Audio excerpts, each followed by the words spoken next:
Hola amigos, today I'm going to show you how to make a stapless mini paper book for our cultural presentation we're going to be doing. We need a piece of computer paper and a pair of scissors. We're going to start by taking our computer paper and folding it along lengthwise.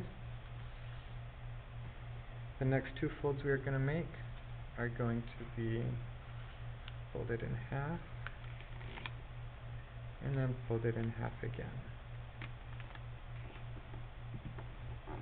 This will be the size of our end book, but we need to do one more thing first. We're going to cut along this fold from this intersection to this intersection. The easiest way to do this is to fold the paper in half,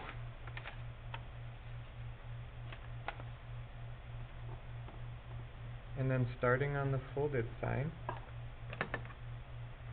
we're going to cut along the fold to where the paper intersects. Once we open back up, we should be left with a cut that looks like this.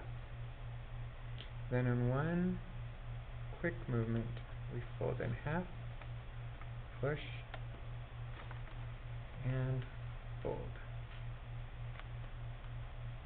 It gives us a nice tiny book with 1, 2, 3, 4, 5, 6, 7, 8 pages.